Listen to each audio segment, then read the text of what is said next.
All right, all right. Up next, we have our fourth panel, Memeifying Korean Retail. This panel will unlock the secrets to engaging one of the most influential crypto markets, Korean retail users. We will learn how memes drive token rallies in Korea and discover effective strategies to memify tokens to capture the dynamic audience. Mark Lee, our CMO at SynFutures, will be our moderator for the panel. And our panelists include Derek, co-founders and COO at Kroma, Jae, product lead at Xangle, and Ian, head of investment at Presto Labs.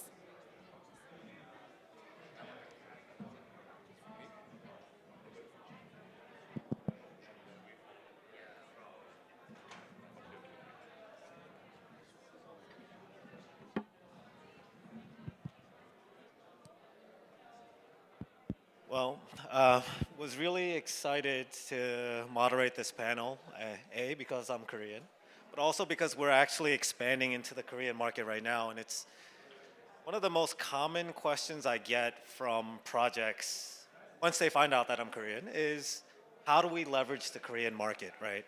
We all know it's one of the most active markets in the world. Um, when a token is trending there on Bithumb and Upbit, those two exchanges surpass Binance in both spot and derivatives markets. So let me start with a quick intro on myself. I'm Mark. I'm the CMO of SynFutures. But I'm sure many of you have already heard a lot about SynFutures, so I'll pass it on to our panelists for a quick intro. Thank you, Mark. My name is Derek. I'm in charge of business and operation of Kroma. Kroma is a layer two on top of Ethereum. We're actually a subsidiary of a company called WeMade. WeMade is a gaming company. They've been around more than 20 years making games. They're known for their token called Wimix, also valued at about 1 billion. And before this, I used to run my own Korean startup and made an exit from it. And before that, I started my career in finance. So, moving on to you. I'm Ian. I head the venture and market making business at Presto. Presto is a quant trading firm headquartered in Singapore, but founded by Koreans. Better taxes, and we still have offices, of course, in Korea and Shanghai as well. Hi.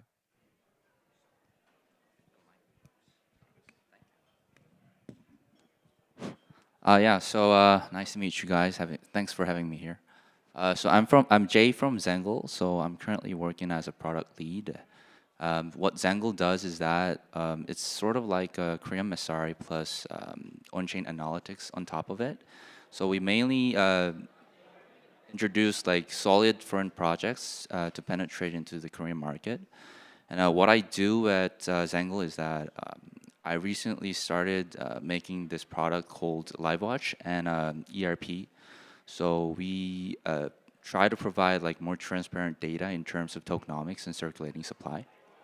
And before doing this, like I was originally did like a startup regarding like glasses retail market connecting on-chain to off-chain optometrists. Kind of peculiar, but yeah, that's it. Great, so let's jump right into it. So the Korean market is known for their volume and activity, and there's been a lot of excitement around memifying tokens. One example of this that I can think of is when Aptos first launched in Korea, there was a lot of buzz because they memified Aptos saying if you hold Aptos, the APT token, you'll be able to afford an apartment one day. Is there some kind of formula behind memifying tokens for the Korean market? Is that something that happens organically, or is it intentional by the projects? It could be both, but the few sentiment that I see in the Korean market is number one. I think the trading volume you talked about. It's originating from the stock market. I mean, the Korean stock market has been traded like top three out of the whole country. I mean, learning that the Korean population is much smaller than what it is in the world, and people are trading stocks for for decades. And that sentiment actually kind of moved to crypto, and with memeifying everything, that kind of bloom altogether. And the Korean is also known for their having a comparing culture, where everyone's ranking everything, and that creates a lot of FOMO in terms of seeking alpha in the market. So everyone's pushing everyone else to buying or participating in memeifying the culture as a whole, and that becomes the backbone of the memeifying the culture in crypto, and that's how Korean ecosystem has been developed ever since. I actually think the answer is not really, because hear me out. Because I think what primarily drives the Korean market is just like a mixture of desperation and a need to gamble. So it's mostly financially driven, and I mean, gambling is kind of off limits to most Koreans. There's like 2 casinos that Koreans can go to, and honestly, the government took a little too much time to implement regulations around crypto trading. So it's already been pushed back like 3-4 years. So it's like the most legit way that people can make a quick buck, right? And then coming toward like meme stuff, I think Korean humor is very localized. I mean, just the language alone, right? No one else, uses language. So to make a meme that appeals to like the Korean market is just very arduous. You just need Korean people to do it. But on the other hand, like there's so many meme projects now that Koreans in the past could just look at like Doge or Shiba and that's it. But now it's too complicated. There's like just too many projects in English. So they just look at charts. They just look at price, they just look at charts, they look at how funny it is, and then that's it. So yeah, that's my view. I guess I just want to elaborate on one thing on Korean retail users. So I do think Korean retail users is very much bipolarized, and that is to say, like around 95% of retail investors just trade like inside of centralized exchanges, while like 5% or something like less than that actually uses like Discord or Telegram channels to actively like explore the DeFi space. So in that case, like I just checked this morning, the Bitcoin trading volume is only like 0.5%. Like worldwide, it's crazy. And like Taiko that has recently been listed on Upbit and Bithum is like around 45%. So like Korea is full of investors who are also smart and who's also aggressive, that are looking for a high upside, and maybe they don't really care about risks. So that's what I think about like Korean retail markets. And for the formula, not so sure. Like there is some formula regarding like how you want to penetrate through that 5% for like degens. But for the 95 retail investors, you want to create like community from bottom up, but I don't think there's like a clear formula for that.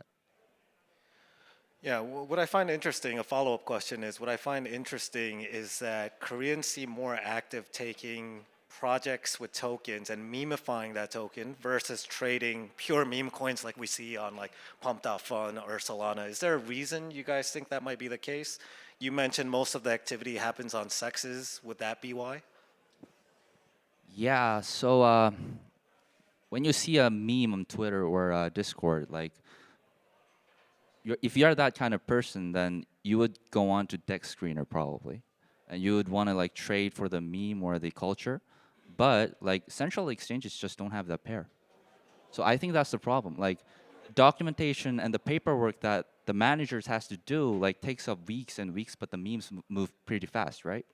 So I think that is like the main problem when you want to like penetrate your meme tokens into the Korean retail investors, because they are very much separated from like by the framework that the centralized exchanges have created. I agree. Korean retails are pretty much focused on the not sexes than the dexes, and like you mentioned, like Jay mentioned, meme coins are too fast to be listed in this sexes and followed afterwards. So that's why Korean retails are, I guess, reactive to more of the CXs rather than dexes.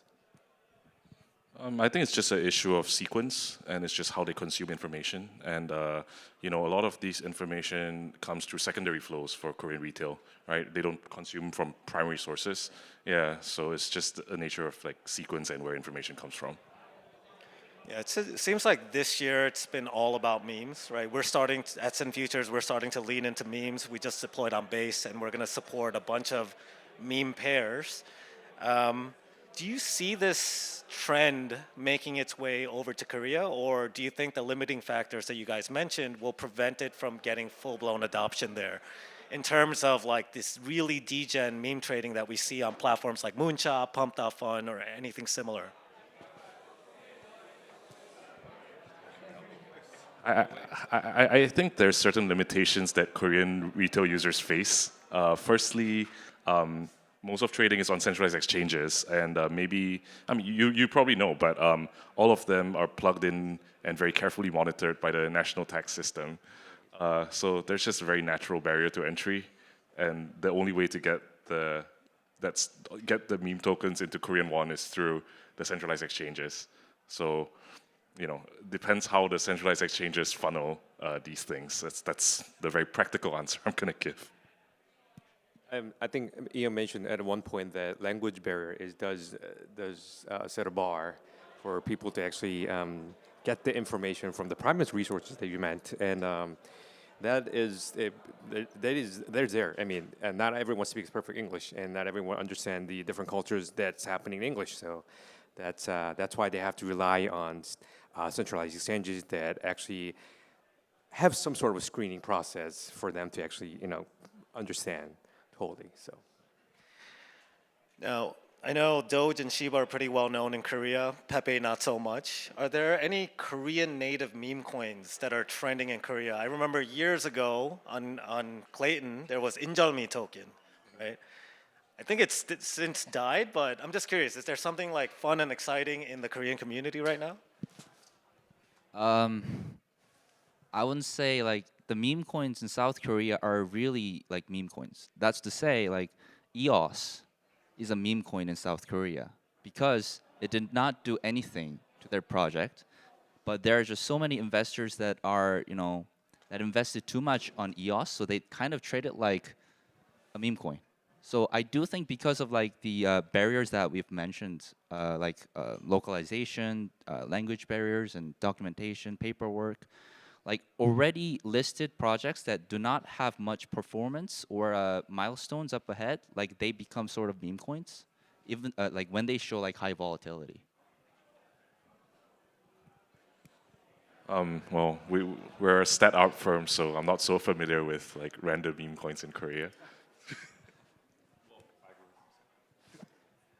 Actually, a question for you, Derek. For Kroma, what kind of influence do you see meme coins having in your community building, but also in your ecosystem growth? I understand the big portion of crypto itself comes from fun, and meme coin itself is the definition of fun. So in order to bring more users and more attention here and there, and meme coin does a great job of catching a lot of eyes here and there. And for Kroma, we are trying to have a lot of meme coins because, like I said, part of the fun comes from the meme coin itself, and that builds kind of community and everyone holding the same token and talking about what kind of tokens utility they might or might not have it gives a sense of community within Kroma. So those are the things that we try to do, and we're trying to work with a lot of tokens to have fun. Now, looking beyond just existing memes, let's say you're a project that has a token out, maybe you're getting listed on a Korean exchange, and you're looking to leverage the power of memes to drive retail flow. What should and shouldn't they do in trying to build this meme culture around their token? You guys mentioned localizing the meme strategy, but are there any like red flags or anything that you should or shouldn't do?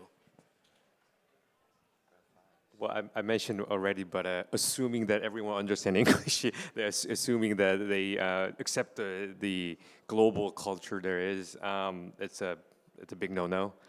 They shouldn't do that. And of course, I'm not talking about Korea just alone, but I'm sure Chinese market has their own sentiment, and Japanese culture have their own stuff going on. And it differs from culture to culture. So we cannot just assume that one meme coin that's famous and that's has so much potential and story behind it will be so famous right away in different cultures. So that's one of the big no-nos. I think I'll make a more general point, and this is applicable not just to meme projects, but in general. I think there's language gating and community gating. We've mentioned this many, many times, and inevitably you end up working with KOLs in Korea. But then everyone's out to just rip you a new one. All the KOLs are just there. They want KOL rounds, or they want retainer. So I think you need to find the right firm or the right manager to manage the KOLs. You need the right KOL whisperer, and don't use more than one, because they're just predatory. So I think just finding the right partner is very, very important. Yeah. I guess I want to elaborate on in a real community aspect, because I'm currently a community advocate at Chainlink, and when I see a successful, sustainable, healthy community that actually supports the project by actually understanding what the project does, I don't think I see many price talks in the chat. So that could be if you're say hiring a community manager for a certain region, especially South Korea, you might want to refrain from talking about too much about the price, or rather concentrate on the milestone and the roadmap, so the whole community can actually be engaged with the project and what they do and what the next big huge thing is for the project. So I think that's the one point that you could create a healthy community, which will be much more sustainable. Ian, you mentioned KOLs being a critical part of building that kind of meme culture and community. Now, would you lean more into kind of KOL-driven meme culture in Korea, or do you think grassroots is more of a dominant kind of strategy when launching an effective meme strategy? It's just a source of information, and KOLs often just do the translation, and they just act on behalf of projects. So inevitably, you have to go through KOLs. Even if you want to do a grassroots movement, you have to go through language localization and stuff like that. It's not possible for global projects to come in at a grassroots level organically. It's just not possible. Yeah. Obviously, grassroots is best. It's just not really going to happen. Would you guys say most of the hyped meme campaigns are grassroots, or do you think they were intentional? Meaning, do you think the projects launched them directly? Example? Well, Aptos, for example. Well, it could be both. I think I mentioned before. Some of the meme coins could be intentional, because if you look at all, but I follow different Telegram, the Korean Telegram, of course, to just see what they talk about. But most of the contents are copy and paste of one another, which means it's got to be coming from somewhere. That's got to be intentional. But some of the original contents come from some of the KOLs. But I can see that specific KOLs is having fun. They're talking about a specific meme, the culture, not just the coin, but the culture and the coin on their Telegram, and they're actually asking questions here and there and trying to figure out the narrative behind it, and they're actually engaging in the community. So I guess it goes both ways. I think something that Korean users tend to pick up on is credentials. And Aptos, yeah, it took on a life of its own, and that was kind of maybe a combination of coincidence and design, but also Korean users really like the origin that they were from Meta, etc. So for projects to succeed in Korea, there's two ways, I think, and one is just go after smart money, and these people, well, smart money is one way to put it, but they just follow trends, right? And trends are whatever comes in through the information feeds they have. But the other one is if you have projects that have founders who worked at Google, and you got invested by A16Z, and then there's like a big segment that goes after that. So again, bringing it back to your question, like that, you can start that way, and then they will then secondarily take on a life of its own. What should I add? Yeah, Aptus apartment token. Apartment is like the most preferred form of residence in South Korea. I don't know if they chose it for a reason, but if they did it, they were pretty smart enough to guess that they would have like high preference for tokens in South Korea. But to be honest, to create such things like APT in South Korea, yeah, I would say KOL plus grassroots, like you gotta go both ways. And even now these days, the discrepancy between the ones that actually follow the KOLs on Telegrams and Discord and the ones that are still residing in the centralized exchanges is like, it got much, much bigger, I think. So you need to find, like, if you want to be your project to be like sustainably like memeified in South Korea, like say Shiba Inu, which has like 5% of trading volume in South Korea, you might want to do both. Like, I don't know like how Shiba Inu did it, but like according to my empirical research, which is to just ask the person who's trading Shiba Inu, was that he just saw it on like YouTube. He's showing like YouTube shorts and thought like the volatility was high enough so he could do high returns, and he just invested on it. I don't know, like grassroots, it's a hard thing, but you gotta do it, like especially in South Korean market if you wanna have the solid ground. So we've talked only about projects that are trying to enter the Korean market, leveraging the power of memes. What about the reverse? Have you guys seen Korean projects effectively utilize global memes to drive global adoption? Doesn't ring a bell at this moment, but Korean market is big enough for the trading volume. So when it comes to the issuing the token, it's easier for them to actually start with what they know. And if they're a Korean project, they know Bithum and Upbit as a way to go for the trading. So like I said, it doesn't ring a bell in terms of Korean meme coin trying to be global on the day one. Yeah, global Korean projects. I think there's some natural barrier to entry here as well, and I don't know if you followed up. This is a lawyer hat here, but like a few weeks ago, the Korean regulators just announced that they're gonna like deep dive and audit every kimchi project. So there's like a natural barrier to entry here. If you get big in Korea, they're also gonna punish you. So maybe they take their talents and go by other routes. Yeah. Well, in the first place, like South Korea-based projects, like what are they? Because recently, the projects that are actually based in Seoul, I don't know, like they started to not show that they're actually from South Korea. And I think in terms of like those projects that do that, there are quite some projects that have been quite successful in providing like enough memes for I don't know, like for the global audience. Like, for example, Initia. I mean, their office, like one of their offices isn't based in Seoul. I don't know if they're like they could be legitimately called like Korean project, but some of them are Koreans. But they are creating, I think, some impact on the audience, creating a lot of memes. And I think Kroma has been trying to do that, and it's been quite successful. So, in my perspective, yes. Yeah. So that's it. I think one last question to close this out, just to follow up on the last question. So you mentioned a lot of Korean projects are positioning themselves as non-Korean projects. They want to be seen as a global project. What's the reason for that? The NTS. Yeah, tax authorities, and honestly, they go after you. They will try to find a nexus to you being Korean. I think just the sentiment is like, the Terra situation isn't fully resolved yet. It's just too risky, and we support a number of these projects, and yeah, it's just super dangerous to have even a Korean person on your board.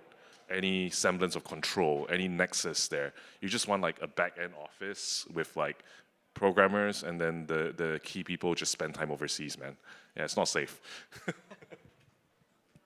Yeah, mention NTS, right? I want to mention FSB. It's like the SEC in South Korea because regulators are coming after you in South Korea. Like July 19th, I think they are publishing this thingy that gives a lot of framework for centralized exchanges to control like little projects based in South Korea, like global, whatever.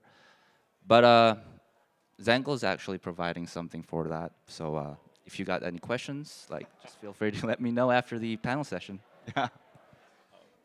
I don't want to add anything because I think I'm one of the risky person, the person at risk. So I'll pass this question. I'll give you one practical example though. One of the projects that I work with, which is listed on Upbit and has been listed on Upbit for years, actually got like recently multiple query letters from Upbit, which Upbit was tracking the project foundation's wallets and its flows into other exchanges. And it's like, yo, where is this going? Why is this happening? And we tried to tell Upbit it's none of your business. You're not a regulator. But then they're like, oh, then we'll delist you. So the arm of the regulator stretches deep in Korea. I've heard that they take on the role of the regulator even without their instruction. Oh yeah, like they help the regulator. So the regulator wants to tax a client, like a very well-intentioned trader. They just pay the tax on our behalf, and they go like, "Hey, we had to pay first, and you don't pay us back, we sue you." It's like, for example, yeah. Cool. Well, thanks for the insightful panel. Thank you to our panelists. And if you guys want to learn anything more about the Korean market, these are the guys to speak with.